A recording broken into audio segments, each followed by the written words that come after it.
Well, if you want to use good old Khora in a different type of way, move a little bit with Volt-like speed, have some serious parkour velocity, and play Castlevania, gotta build for it. You want to do is run combat discipline. You only want to give it one notch, in my opinion, because you're going to be damaging yourself, but you don't want to do too much where you end up croaking. So you're only going to lose 2 health on kill, which is cool because you're going to spark up this Arcane Avenger every time you're using that Whip Claw. Of course, I throw Hunter Adrenaline on there for energy sustain since we don't got high efficiency, you feel me? It's only 45%. But you're going to constantly get energy because you're going to take damage. You're going to be able to stay alive. It's sustainable. That's why we got the parkour velocity and the speed, so that way if we need to move around, we can, which is what Arcane Agility does. We want to be able to move to almost Volt-like speeds. We can also sustain energy using our Archon Stretch because we're going to usually get a lot of it because we're going to use the Whip Claw with electricity on it. Overextended, maxed out, of course, because we want our range. Equilibrium, make them pickups keep you going, health and energy-wise. Prime flow for max energy, and of course your prime continuity. Now, if you don't want to run preparation, you could run something like Nearest Hatred, maybe. Is it Nearest Hatred? No, it's Nearest Anguish. You could run that if you want more parkour, but I'm pretty cool where it's at right now. Suits you. Okay, Orders.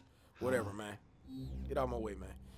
Now, weapons, it's really whatever you want to use because we're mainly worried about the melee.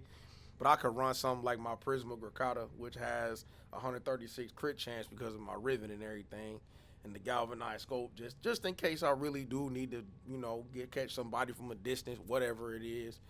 But weapons, primary weapon, that's your choice. Whatever you feel like you're comfortable with, where you can actually just drop some motherfuckers real quick.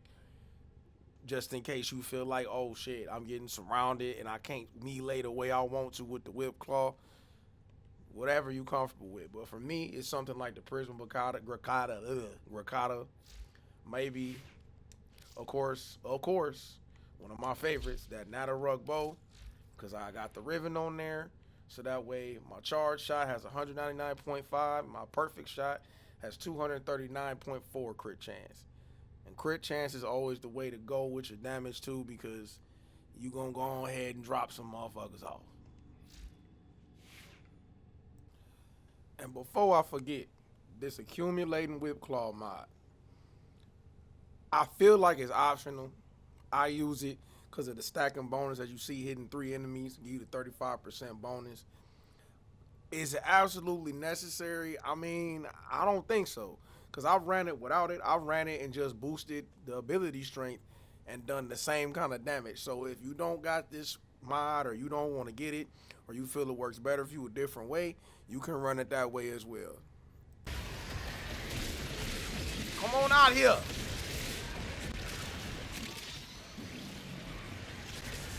You want candy or whooping?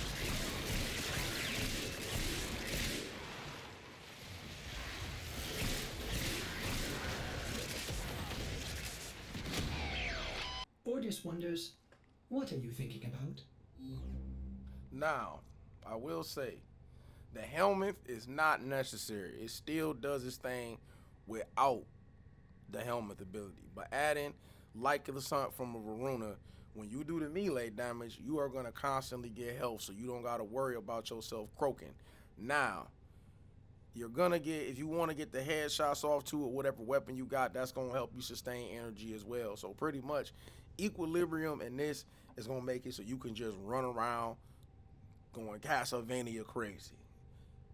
It's not completely necessary, but at the same time, if you want to take it over the top, just for a little health boost and a little energy boost, I took Venari off because I don't really focus Venari on nobody anyway. I just let her do her own thing. Get the movement going. Whoa. Man, they're trying to fire on me. Room full up. Clean them up. Clean them up. Get on out of here, boy. Yeah. Castlevania. Secondary, I'm just running the gas and magnetic Khora Torxica with the secondary invert. For that way, it only has 75% crit chance, but it'll hit more than you think it will. So we can always run something like this.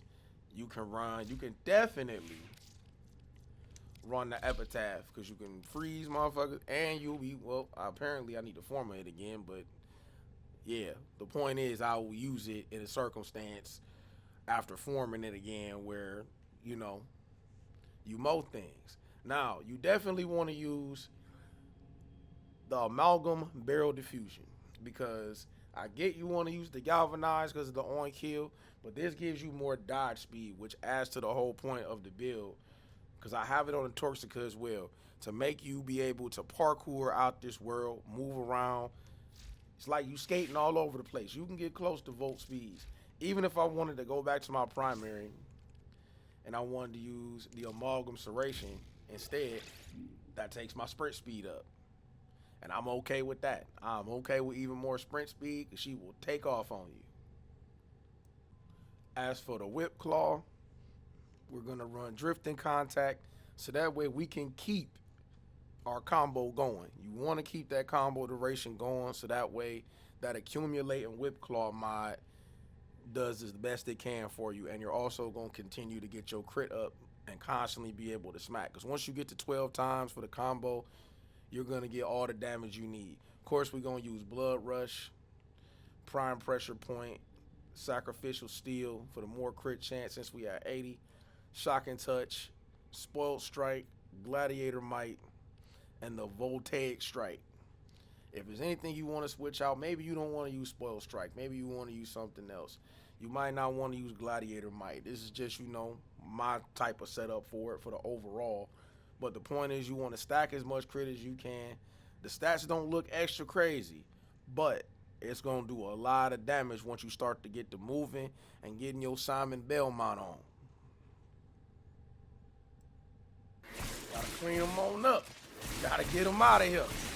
Yeah. Yeah. A fissure. Defend yourself and use Yeah. open belly. Too quick a foot, phone.